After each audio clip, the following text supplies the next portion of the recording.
yego yabivugiye ku Isimbi TV avuga yuko yari inshuti na Theogene yego kandi ADEPR yari isanzwe irwanya Theogene nasa yari isanzwe umurwanya kubera nyine yamutenze yavuga ko nubwo bashaka kumutenga kubera kujya kubwiriza kwa Minyoni iyo saka bariyo mpamvu bamutenga kubera kujya kubwiriza mu macaci ngewe fuheri rimwe aho ahubwo wakibaza ngo ese none si fuheri rimwe aho niriye none niba uyu munsi wa none urupfu Theogene yarigendeye Chita arabigarukaho ati none si biriho ntibivugwa none se cyo ni icyambere yego cya kabiri ADEPR niyo yashingiye Theogene ADEPR niyo yahaye ubwarimu Theogene bukeye imuha n'ubupasiteri Chita mumenya yarahawe inshingano noneho ADEPR buriya yari inanafite uburenganzira bwo kwaka icya 10 ku mafaranga yahawe umuryango wa Theogene yo kukiriyo si inyungu se amaye bya bintu birakaze uravuze uti ADEPR yari ifite uburenganzira umugore wa Theogene yagombaga gutanga icya 10 ku mafaranga bamuhaye yo gushyinguza umugabo yes biremewe iyo bibiri yisoma utese wasugiye muri Maraki rawanga mwanyimye ibya 10 n'amaturo none si bya 10 n'amaturo bibiri yavugaga ni by'abapfuye oya ntabwo ari iby'abapfuye ahubwo ni ikintu umuntu yungutse ku byo yari afite none se agitangira icya 10 none se kwa Theogene ko bari bagiye kugura isanduku n'irimbi barungutse oya ayo yo kugura isanduku n'irimbi ariko nayo bungutse ese ni umuntu agwaye 100 si byo wungutse kuyo wari ufite ndabona none se nayo bungutse gute none se niba ADEPR yarashaka gutanga kawe nayo bungutse gute utaza kuza kwisanga wabaye umushinyaguzi ibintu uvuga uri seriye ngewe nza ni icya 10 inshuti yanjye ako kantu k'inyungu nuza kukavuguze kuza kugatekerezaho kuko uraza gusanga wabaye umushinyaguzi ntago wanyumvisha uburyo nta mafaranga abaho aruta umuntu sibyo umuryango wa Theogene wahombye umuntu sibyo ndabyemera ko umuryango wa Theogene wahombye umuntu sibyo ese ni mafaranga ngana iki wakunguka baguha none ahangaha sibyo ugira umubyeyi ngewe ndamugira na mafaranga ngana iki baguha ukumva ko ari inyungu wahombye umubyeyi wawe wowe icyo ushatse kuvuga nuko uri kuvuga ati ese ko nubundi umuntu yagiye niziye nyungu wakunguka umuntu yagiye ntabwo ari cyo nshatse kuvuga nshatse kuvuga hari ibyo yungutse ku byo yari afite niba yari afite inzu akunguka indi ntabwo nshatse kuvuga ngo ni ibyo yungutse ku muntu wagiye njye rero umva nkubwire niba idini rijya ryishyuza icya 10 ku mafaranga yo gushyingura uwapfuye idini ryaba ari irigome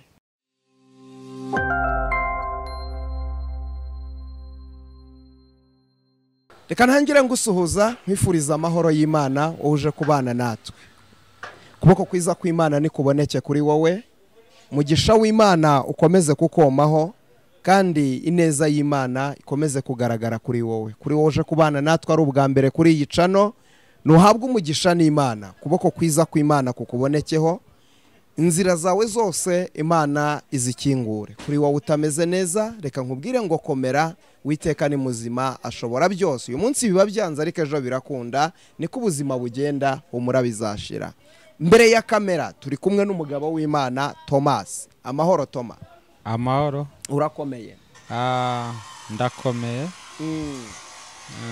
kandi Imana iranshyigikiye muri iyi minsi iragushyigikiye muri iyi minsi ngo tangira udusengera Imana hanyuma dukomeze n'ikiganiro Mana mu izina rya Yesu Kristo rifite imbaraga n'ubutware turagushimye ko ari wowe wagutse mu mitekerereze y'abantu no mu buzima bwacu nubane natwe byimbitse kandi ukoreye muri twe mu izina rya Yesu Kristo amen amen aha murimo w'Imana urimo uragenda Toma ariko naraye ngize inzozi naraye ngize inzozi mbona abantu bari kurwanira mu rusengero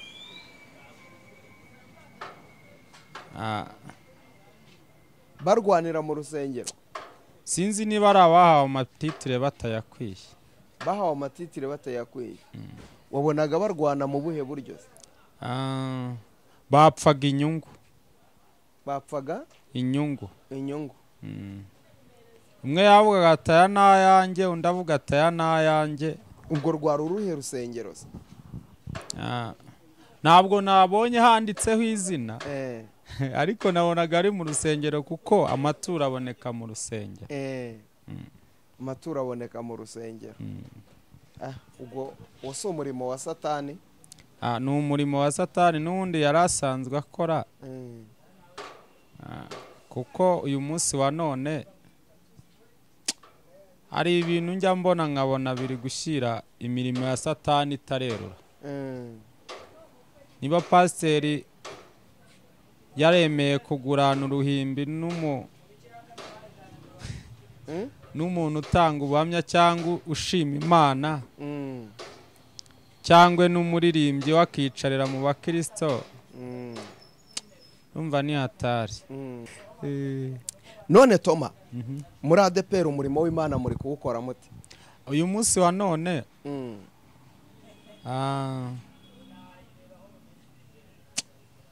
turi kuwukora, ariko tuvoma ku iriba rya Kristo.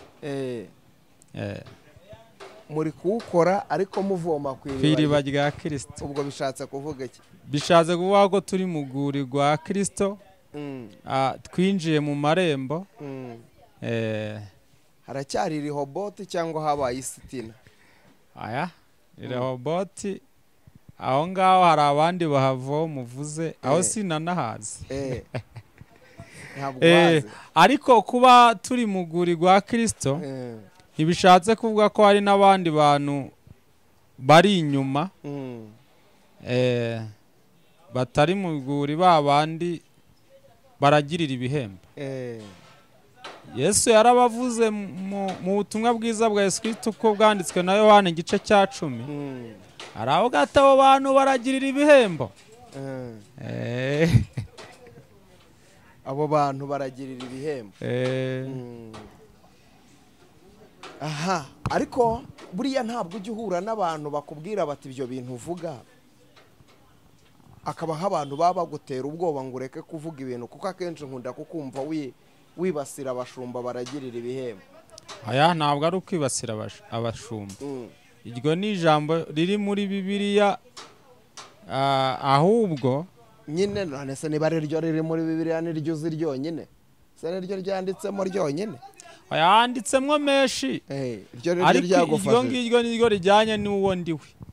Nanjye urumva ndi mu bashumba. Waje kurwanya abashumba? Oya, ntabwo nanjye ndi mu bashumba, ahubwo menya irindengera. Umenya iri kurengera. Gusa ubwo ntibazavuga ngo ni ishyari ubu bafitiye? Ishyari se ubundi ndabagirira ishyari ngewe ko ntari bishop, ko nayo representa, ko nayo na mushumba mukuru. Mushumba mukuru ni Kristo, ariko hari abandi bashumba bakuru babonetse, ko nayo na mushumba mukuru. ubwo naba ngira ishyari rihe? Uko byasa kose nukomeza kuvugira Imana muri uwo murongo, Imana izakugirira neza.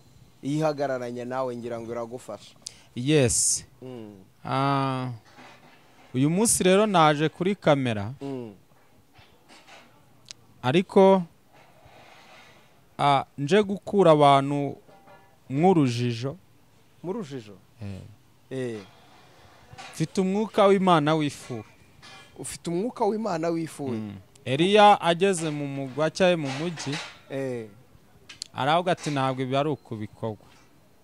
Ntabwo ari uko bikorwa gutya. Yica abantu ba Bari, arabarangiza. Nawe ubusha kubica. Aya, ijambo ry'Imana ni inkota, iyo igeze mu mutima ntabwo ryica umubiri ahubwo ryica ingeso umubiri ingeso umubiri wanduye yes hanyuma rero mfite ifuhe iryo fuhe riraturuka ku kirere riraturuka ku bantu bapfuye inyungu barangiza bakabuza abandi bantu kwinjira. Abo se ni bande kandi abo ni bande? Ngiye mbona uwitwa Chita. Chita? Chita uyu nguyu magic. Yes. Yagiye kuri kamera aravuga ati nyamara ADEPR ADEPR ati nshingiye ukuntu bashakaga gutenga Theogene. Kabiri bakayirwanira no kugira ngo batange konte yawo. Ari ubwo yagiye kuri kamera yabivugiye he? Agasaro TV. Ku Gasaro TV niho yabivugiye. Kuri Sabe TV. Sabe TV. Iyo ngiyo hose.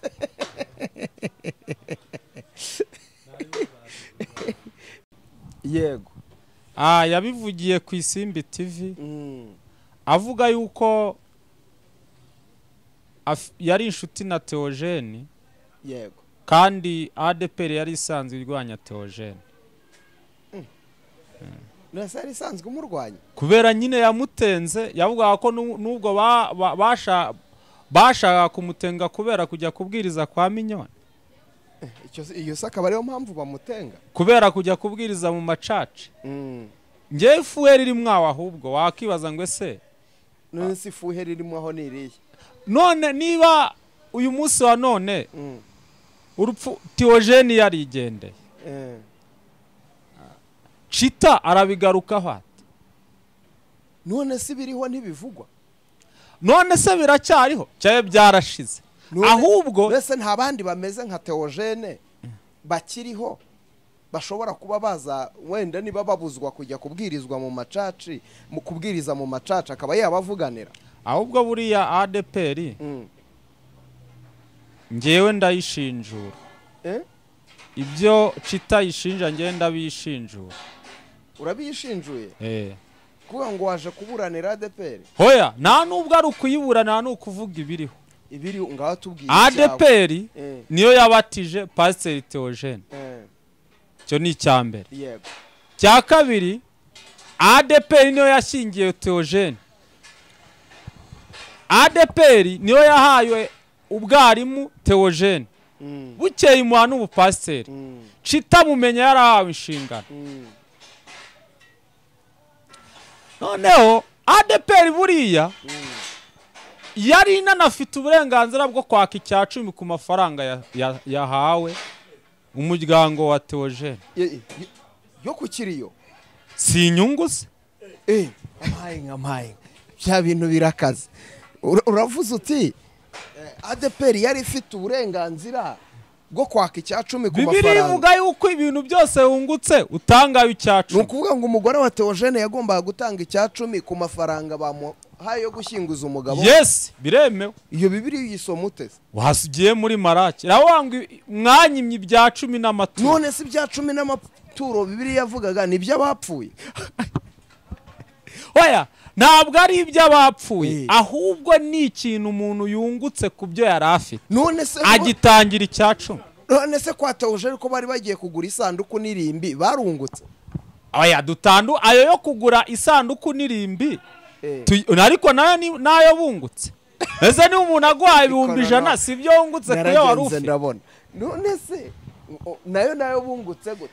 None se niba ADEPR yarashaka gutanga kawo nayo bungutse gute? Utaza kuza kwisanga wabaye umushinyaguzi. Ibintu uvuga uri seriye. Nyine icyo ndi kuvuga uzanye 100 hari ibindi 100 sayo wungutse. None se hari ibindi 100 abantu babuze umuntu wabo. Abo barimo barateranya inkunga zo kugira ngo babone uko bamuherekeza. Ese yo baguze irimbi ni inyungu cyane ni igihombo. Oya turenga irimbi turenge nayisanduku. Nta nayandi yabitswe se. None se yo yabitswe urayazi hari umubare wakubwiye ngo harayabitswe. Wanasanga impamvu Chita yavuze yuko ADEPR yashakaga ko amafaranga anyura kuri akawunti ya ADEPR. Wanasanga bari bakeneye kumenya umubare kugira ngo bamenye ayakoreshejwe n'asigaye, hanyuma agatangirwa icyacu. Ariko noneho ibintu birakomeye neza.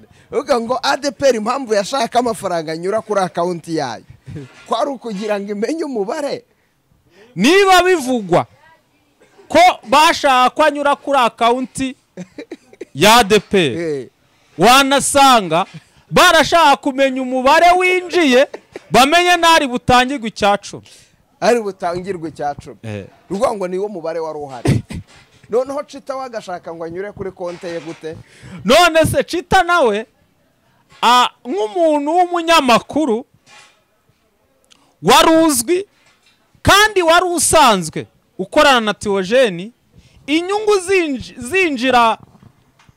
zinjira ashobora kuba yaratekereje akawati nyamara izi nyungu nazo zinjiye kuri akawunti yanjye, hari n'umuntu w'inshuti wayanyuzaho, hanyuma nanjye mu kuyatwara ngakuramwo wenda ka mazutu agakuramo ka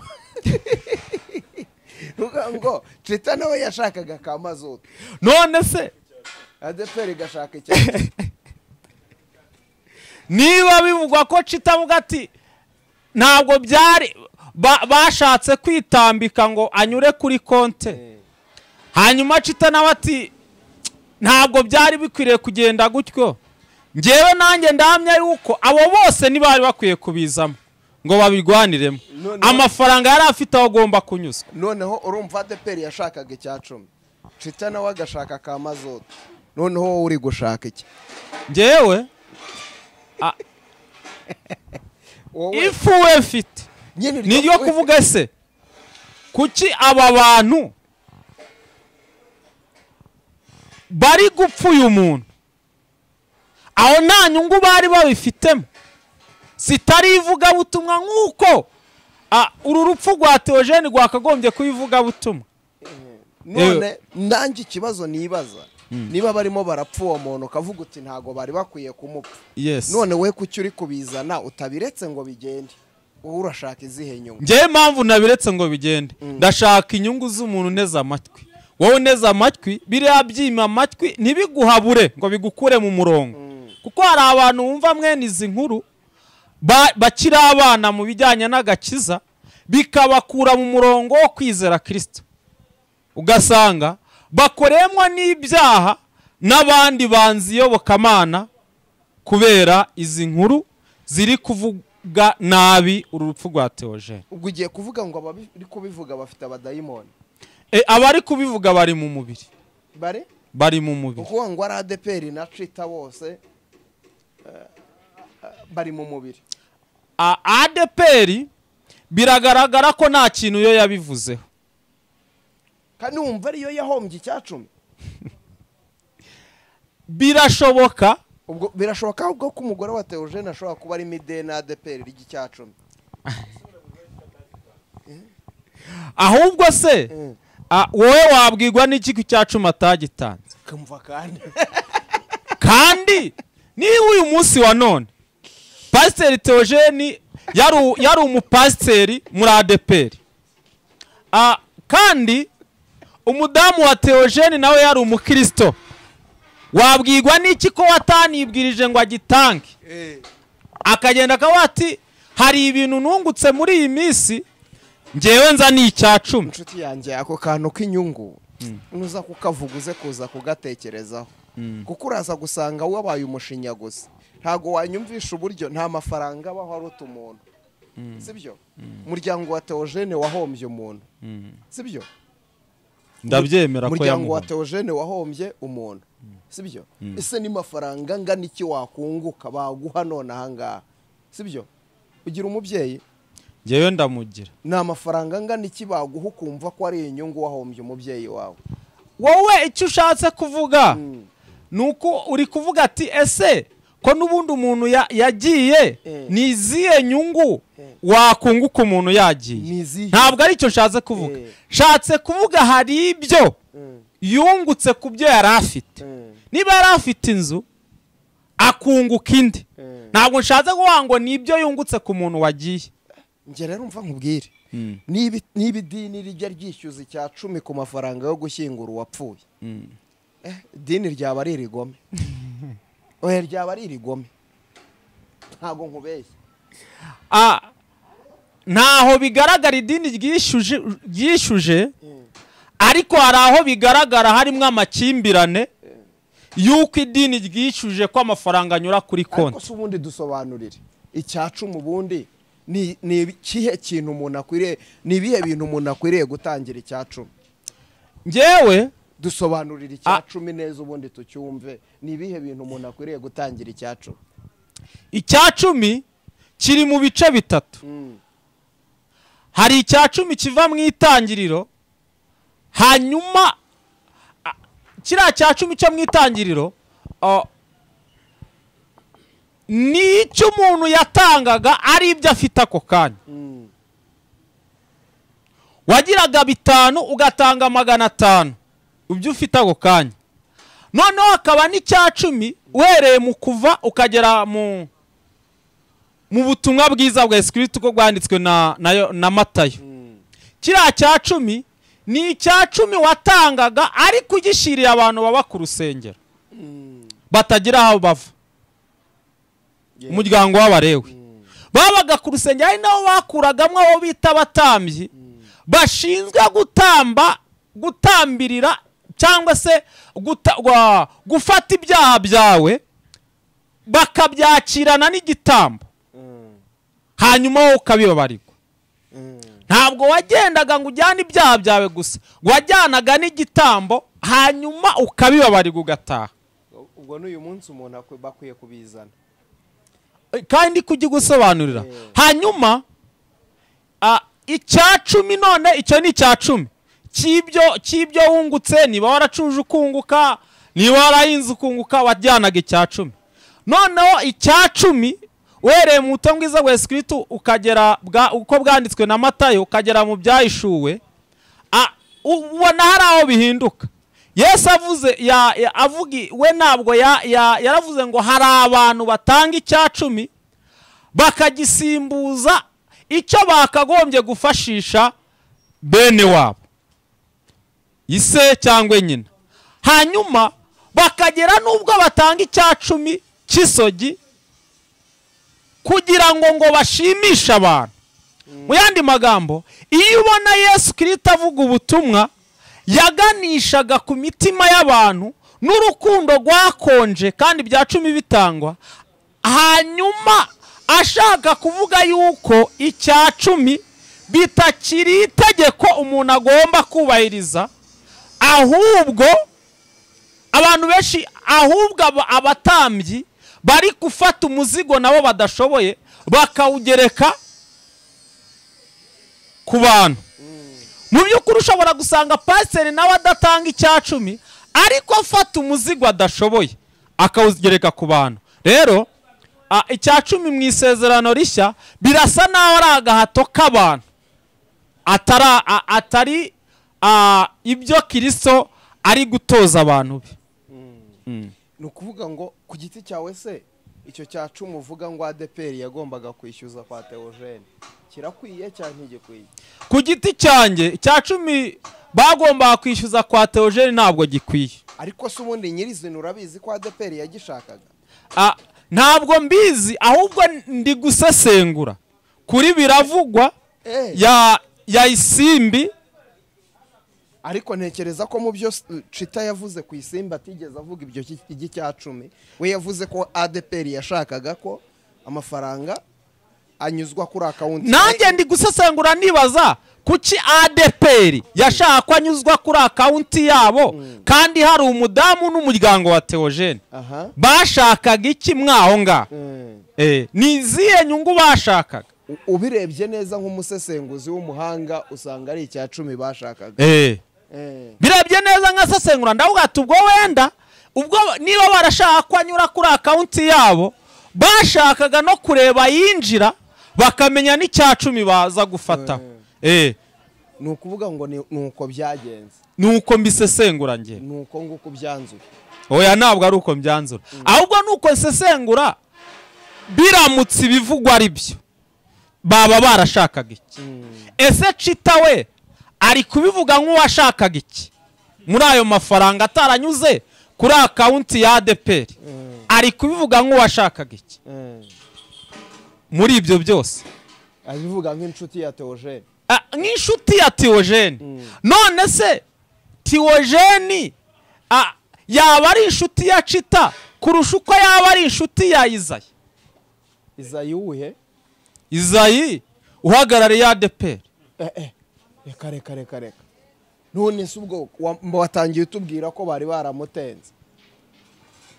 Oya, Chita ashobora kubivuga kugira ngo abone icyo yitwaza aza kwitangaza amakuru. Kandi none se Chita ari mu bantu barimo bashakira izina, barimo barashaka izina ryo kuza mu itangazamakuru? Oya, ntabwo ari mu bantu bashaka izina, ariko ari mu bantu bashobora kuba batarabonye yuko byagenze neza ku gafaranga. Hari ibindi byagakwiye gukora byasigaye. Ariko ubwo uzi ko Chita ashobora kukurega kumushinyagurira? Mushinyagura se kuziye mpamvu? None se yabuze inshuti yiwe, nawe aza kuvuga akababaro k'inshuti yiwe, nawe urimo uravuga yuko ngo rutari urukundo ahubwo ngo yababajwe na kamazuta atabonye. Ibyo bintu koko, ibyo bintu koko ahubwo se niba ari inshuti yiwe ubu turi kuvugana yagize ibindi bintu akora ko imirimo igihari, kandi n'ubundi arimo arabikora, kuko n'ubundi cyagize Theogene uwo ari we, sibyo? N'ubundi nuko Chita yamuhaye mikoro na Saba akamuha mikoro, sibyo? Kuko ngo Isimbi TV bari mu bantu bahinduriye Theogene ubuzima. Oya, ntabwo ari uko mbyemera. ntabwo Theogene yahinduriye ubuzima na Chita, kuko yamumenye yarazanye umugore, amumenya yarashyingiwe, ariko amumenya aje kwitangazamakuru. None se ushaka kuvuga ko ari nde wahinduye iryo tangazamakuru? Ni iryande itangazamakuru? Ni iry'abantu bose, umuntu wese. Ahangaha uvugiye ku Isezerano TV. Yes. Ejo mu gitondo umuryango mugari w'Isezerano TV umuntu arakubonye aravuze ati reka tugufashe, sibyo? Bakuguriye imodoka hariya. Ninde uguhinduriye ubuzima? Ntabwo ari nyiri Isezerano TV uminduriye ubuzima, ahubwo imbaraga zanzanye ku Isezerano TV nizo ziminduriye ubuzima. Yes, kuko uramutse uvuze ngo Chita ngo niwe wahinduye ubuzima bwa Theogene, waba uyobye, waba wirengagije Imana Theogene yasengaga, waba wirengagije itorero ryatumye Theogene akura kugeza ku rwego w'umuvugabutumwa. Byaramureze iki Theogene? Mbwira ikintu itorero ryafashije Theogene. Ryamubwirije ubutumwa arihana. Ntabwo Theogene yaje kwitangazamakuru azanye ibintu by'uburara n'ibindi. Yaje yarabaye umuntu wavuye muri disipurine, ufite disipurine, uvuga ijambo ry'Imana. Akuzi ko abarokore buriya bajya babivuga, ahavuga ngo imitwe y'abarokore ngo ngibafasha kwiyogoshesha gusa. Uye ntabwo ari ugutukana, ariko aho ngaho banza usubira inyuma neza ubitekerezeho neza. Uricaye umuntu aravuga ati naje ku Isimbi mbona abantu banyubakira inzu ya miliyoni 100. None wowe akiri muri ADEPR aho ngaho nta wari waramubonye, nta n'uwamuhaye n'urupfumuye, sibyo? Ariko uyu munsi urashaka gutesha agaciro umuryango mugari wa Isimbi. Oya, umva munyumve neza. Nawe Chita n'umuryango mugari wa Isimbi TV ntabwo ari uko mutakoze, oya, ariko nanone ibyo mwakoze ntabwo bigize ubuzima bwa Theogene bwose. Yes, ibyo mwakoze biragaragara nk'aho mwongereye, ntabwo bigaragara nk'aho mwatangiye ngo munanuse. Oya, mwongereye kandi n'ubu bakirimo gukora kuri fondasiyo yubatswe. Ntabwo mwubatse fondasiyo ngo munuzuze. reka nkubaze ikibazo. Iki kiganiro ukoze nicyo Chita yakoze, ni ikihe kiri bugirire umumaro umuryango wa Theogene? Iki ngiki nkoze, umuntu uri kunkurikirana arahita yumva yuko Imana ibasha kumutabara ikoreye mu bantu. Naho icyo Chita yakoze arahita yumva yuko Imana amakimbirane, icyambere arumva amakimbirane ya ADEPR na Chita. Kabiri arumvamwo ko ubuzima bw'umuntu buhindurwa n'undi. Hoya buhindurwa n'Imana ikoreye mu muntu. Aha, urakoze cyane Thomas. Thomas niwe musesenguzi twabanye nawe uyu munsi. N'abadukurikiye nabo bafite uko babyumva, nabo baraza kutubwira muri comment. Sibyo? Ariko ibyo ni ibitekerezo bya Thomas bidakuraho ibya Chita cyangwa undi muntu uwo ari we wese. Sibyo? Kuko buri muntu wese abivuga uko abyumva. Sibyo? Niyo mpamvu tugomba kumutega amatwi kandi tukamwumva. Ibyo ni ibitekerezo bya Thomas na Chita nawe biriya ni ibitekerezo byiwe. Imbere ya byose ukwiriye kubanza ukabiha credit ko ni ibitekerezo byiwe.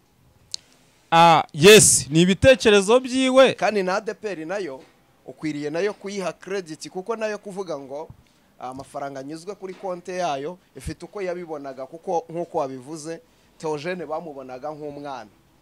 Sibyo? Kandi nk'umwana w'itorero. Yes. Bagombaga kumureberera. Buri muntu wese ugiye kumwumva wasanga yarafite impamvu. Siko bimeze. Urebye nawe wicaye hangaha abantu badukurikiye bakumva ibyo ni ibitekerezo byawe. Yes. Yego. Rero ndangiza kuri ADEPR. ADEPR niwo musingi wa Theogene kugira ngo agere mu ivugabutumwa. Niyo fondasiyo. Kuko baramubwirije yumva ubutumwa bwiza, arihana, arangije aza mu bakristo ba ADEPR. Hanyuma bamuha ubwarimu, abamwarimu, abana pasiteri. Yenda reka two kunavuga pasiteri, abamwarimu atangira kubwiriza ubutumwa bwiza hirya no hino. Baramukunda ku binyamakuru, baramukunda kuri channel YouTube. Hanyuma ako kanya bamutera inkunga. Biturutse kuri ADEPR. Biturutse kuri ADEPR. Byaturutse kuri ADEPR yamubwirije. Toma, reka dusoze. Erega ADEPR ni umubyeyi we. None se ubureka mwibarize. Si turi kumwe mu kiganiro. Mama wawe se wagize uruhare runini rwo kukuzana ku isi. Toma wariye. Si mama wawe ukubyara. Waje wariye. ADEPR se yabyaje ubutumwa Theogene. None se ariko se ninde wagutumye? Ninde wagutumye wicaye hano, ninde wagutumye? Kuki ushaka kumvikanisha ko ADEPR biriya Theogene agezeho ariyo yabikoze? Urashaka wungukire? Oya, nge ntabwo nshaka kuvuga ko ADEPR ariyo fondasiyo ikaba n'inyusirizo. Oya, nshaka kuvuga ko ariyo fondasiyo ibindi byaje byubakira ku bya ADEPR yakoze. ADEPR se yabyaye Theogene? Yamubyarishije ubutumwa bwiza. Yes. Buri iyo wigishije umuntu akihana ubu mubyaye kubw'ubutumwa bwiza. Uzubwirwa n'iki se ko ADEPR yamubyaje? Nuko ariho aderese yariri yivuga butumwa. None si byo aderese wumva yuko aderese kandi n'ubuhamya Pastor Theogene atanga avuga yuko yihaniye muri ADEPR. None havuga ko yatabariwe he? Avuga yuko Imana yamutabaye. Yatabariwe he? Yatabariwe he? Reka no kuvuga aho vuga yatabariwe, none ongeye mvuge aho yatabariwe. Reka tuvuge wenda mu mpano nyinshi yagiye yakira. Yazakiriye muri ADEPR cyangwa yazakiriye mu macaca? Impano nyinshi yagiye yakira, yazakiriye ateranira muri ADEPR. Ariko aho muri ADEPR niba barakurikiye ikiganiro Chita yakoze, yaramaze amezi angaha adahembwa. Muri ADEPR adahembwa? None se utekereza yuko uri mu rugo ukarara utariye, ari uko ibiryo bitakugezeho ari bikeya, tekereza yuko ari uko urwo rugo baba bakwanga. Thomas arananiwe, abantu mudukurikiye mudufashe nawe mumugurire umutanzaniya. Thomas uko ufite ikibazo ushobora kuba utararya umutanzaniya. Thomas ari warya umutanzaniya.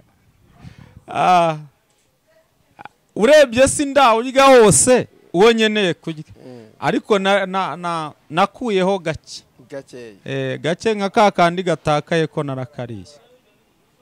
Ese wakwihanganye ugatekereza byagutse niba hari n'uwagutumye mutenguhe kuko yaguhemukiye. Niho ibintu byo kuza kuryama kuri ADEPR sibyo, ntago nkubujije kuyiryamaho sibyo, ariko hagaciro kuko buriya abantu badukurikiye nabo baraza kutubwira. Iyo wicara ukavuga ngo umuntu aramutse aguhenduriye ubuzima hano ku Isezerano TV, ngo nyiri gitangazamakuru Isezerano TV ntacyo yaba yakoze. Hoya ntabwo ariko nabivuze, ibyo nibyo mvugiye. Navuze ngo si we fondasiyo, ahubwo yaje yubaka ibihari. Ntabwo umuntu waje agafata inzu akayishyira kuri fondasiyo yakoze ubusa. Nta nubwo washyizeho amabati yakoze ubusa, nta nubwo washyizeho amarange yakoze ubusa, yewe nta nubwo washyizeho amakaro yakoze ubusa, ahubwo bose bakoze, ariko hari fondasiyo. Udafite ikibanza umuntu akakuzanira ikamyo y'amatafari wayagira ute? Udafite ikibanza, yes, nambye nibyo navugaga. Iyo Pasiteri Theogene abatarihanywe ngo yakire Yesu Kristo umwami n'umukiza, bamubwiriza yihannye kubw'impuhwe za ADEPR. ADEPR rega na abantu bo kwizerwa. ADEPR uretse gacyatoma, uretse gacye utangiye kurengera. Twatangiye ikiganiro mbona uri muzima, ariko ho bucya bukira ndabona ko imbaraga ukoresha atari za hano habo. ADEPR ni abantu bo kwizerwa. None se abantu, none se uhinyuye Bibiliya ivuga ngo wizera umwana w'umuntu avumwe? Iravuga ngo wiringira, Yeremiya 17 yasomye, ngo wiringira umwana w'umuntu avumwe. Ese kuki udutegeka kwiringira ADEPR? Oya ntabwo ari ukwiringira, ahubwo ADEPR ni abantu muri abantu bo kwizerwa, kubera yuko mwabwirije Theogene arihana, uri kumva, ariko murangije munagenzura ibyo akora, murawati ahari atazajya hirya no hino akaba yahandura ingeso mbi, akaza akazanduza n'abantu. Uvuga ngo mu yandi magambo wihanije Chita wihaye kuvuga kuri ADEPR. Oya, uramwihanije. Oya, Chita none za ADEPR iri mu ijuru ku buryo batayivugaho, ariko nyine uramwihanije. Chita nawe ikintu namubwira, agomba kugenda agashimira ADEPR. ADEPR rega bamuhaye n'agatuti, agende gake. ADEPR bamuhaye agatuti. None se urabona Chita ari umuntu ukeneye kujya ku gatuti. Chita izina yubatse, Chita wari we iriya ni hiti, ariko izi processes zinyuramo kugira ngo ugende ku gatuti ka ADEPR. Agatuti ka ADEPR isa ni mu ijuru. Ntabwo ari mu ijuru, ariko ni imbere y'abantu benshi kandi bagirira icyizere umuntu wagahagaze. ADEPR se abamo abakristo benshi baruta bari muri Gatolika, ariko nibo babunganira. Ariko naromewe koko eko ba ADEPR singayi wavuze ko abantu basengera muri ADEPR bibona nk'abafana reyo. N'abana bamuhaye agatutu, ziko ngewe ari Nyarugenge batarakama, bakaba baragahaye Chita. Ubundi se ubwo bakaguha binyuze mu zihenze? Barabagahawe sahu, ahubwo nkurikije ibitekerezo ufite bizakugora ko bakaguha. Ubwo se wagira ngo nk'ubu bakaguhaye wakamaze iki? Icyo nakamaza nk'ubu nona baraguhamagaye ngo ngwino, ni iki wakamaza? Icyo nakamaza nagenda nkabwira abantu yuko Chita, uri kumva,